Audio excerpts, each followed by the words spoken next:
Stop it, Bungle. You know I'm ticklish. Geoffrey, I think you're smiling, yeah? And now you're laughing, Geoffrey. All right. Zipman and Bobbin win again. Geoffrey Hayes was once a household name, synonymous with children's entertainment in the UK.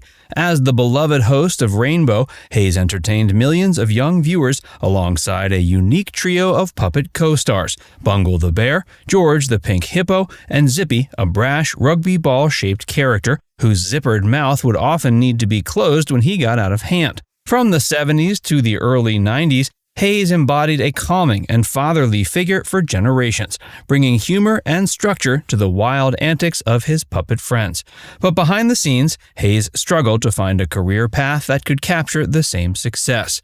After Rainbow was canceled in the early 90s, Hayes encountered a string of financial difficulties, eventually leading him to take up unglamorous jobs like stacking shelves and driving a taxi to make ends meet. Today, we're taking a look at how one of the UK's most cherished children's TV icons went from celebrity to anonymity and financial hardship.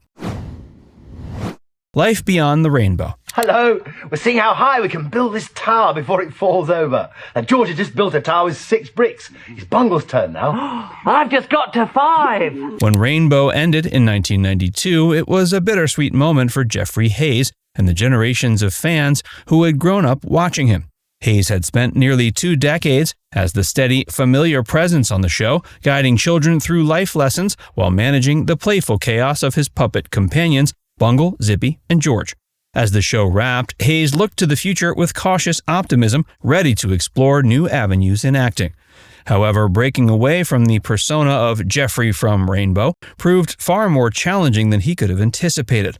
The entertainment industry can be unforgiving to actors whose careers are defined by a single iconic role, and for Hayes, this was a stark reality. Despite his years of experience and talent, casting directors struggled to see him beyond his beloved character, limiting the types of roles he was offered. As the years went by with few acting opportunities, Hayes began to face the harsh reality that his career was not going to follow the path he had envisioned. This wasn't only a financial blow, but a personal one too. Rainbow had given him a sense of purpose, and losing that stability left him wondering what his place in the world might be. His story echoes that of many actors who, after long stints on a single show, find themselves unable to move forward in an industry that has, in many ways, moved on without them. Still, Hayes remained hopeful, believing that perhaps the right role was just around the corner. But as time passed and work remained scarce, he knew he would need to find alternative means to support himself and his family. Humble beginnings and humbling jobs. I had a difficult choice to make. Do I carry on doing, say, Cars, having 2 episodes and then 3 out, or do I take a year's contract with Rainbow, because it was going to be for a year?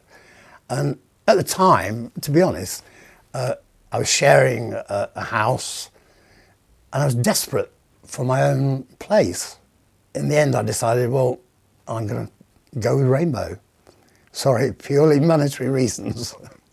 But it was probably the best thing I did in my life, because it was 20 years of absolute joy. With acting roles proving elusive, Hayes faced the immediate need to earn a living, leading him to take up work at his local Sainsbury's. This was a far cry from the world of television and fame, yet Hayes approached the job with the same dedication he had once brought to the Rainbow set. For 4 months, he worked as a shelf stacker in the supermarket, a position that was humbling, but one that Hayes took on with quiet determination. He knew this was a step far removed from the celebrity status he had once enjoyed, but he didn't shy away from the challenge. The experience, though starkly different from his past life, helped ground him in a new reality, providing a form of stability even if it was temporary. Later, Hayes transitioned into another line of work that, while unconventional for a former television star, brought him into daily contact with people. He became a taxi driver, a job that allowed him to interact with a wide range of people from all walks of life. Driving a cab gave Hayes an opportunity to stay connected to the public, even if not in the way he had initially envisioned. Passengers would occasionally recognize him, leading to moments of surprise and nostalgia as they realized their childhood hero was now behind the wheel of their taxi. These encounters could be awkward at times, but Hayes' lighthearted approach to his situation allowed him to navigate them with humor and humility. The job was far from glamorous, but it offered Hayes a unique connection with his past. While some celebrities might have struggled with the perceived fall from grace, Hayes embraced this new phase with resilience. The shift from television host to taxi driver was a powerful reminder of how fame can be fleeting, and Hayes' willingness to adapt demonstrated his pragmatic approach to life's unexpected turns. Geoffrey, you must know, in the world of children's television, you must have an eye for someone that's been up a puppet. Is that from Oliver? You've got to up a puppet or... Okay, how... Despite the humbling changes in his career, Hayes was never one to shy from his legacy. He understood that Rainbow was a deeply cherished part of British pop culture, and he leaned into the nostalgia. In 2002, Hayes participated in the Edinburgh Fringe Festival with a performance called Over the Rainbow, a production that sought to revive memories of his rainbow days for a new generation. The show, however, hit an unexpected snag when the costumes for Bungle, Zippy, and George were stolen from Hayes' van, causing a minor media frenzy and adding an extra layer of challenge to an already ambitious project. Despite the setback, fans were delighted to see Hayes on stage again. He also appeared in various television commercials and music videos that referenced his former fame. One memorable commercial was for a savings account where Hayes humorously warned viewers not to end up like him. It was a cheeky, self-aware nod to his own financial struggles, and fans appreciated his ability to poke fun at his situation.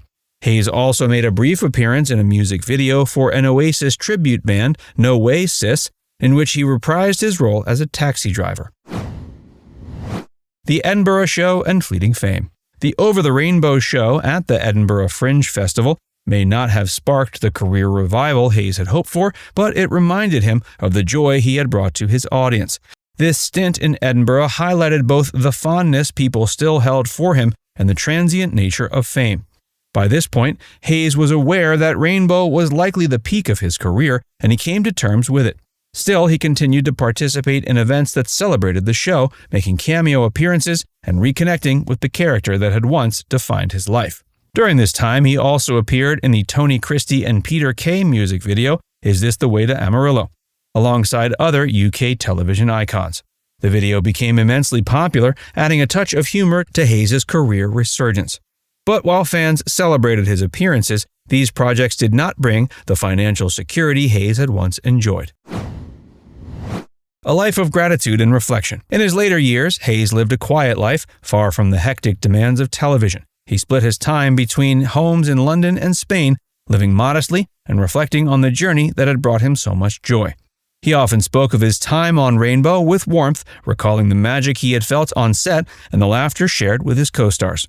Though he lived out of the public eye, he continued to hold a special place in the hearts of those who grew up watching him. Final years. And the death has also been announced of Geoffrey Hayes, presenter of the long-running children's TV programme Rainbow. He was 76. He hosted the show from 1974 until 1992. His manager said the actor and TV presenter died in hospital, surrounded by his family.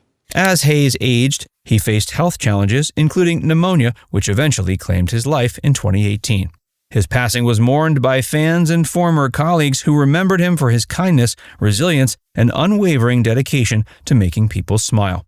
Though his career trajectory may have deviated from what he had once envisioned, Hayes' story resonates with anyone who's faced the highs and lows of life with grace. Now it's time to hear from you.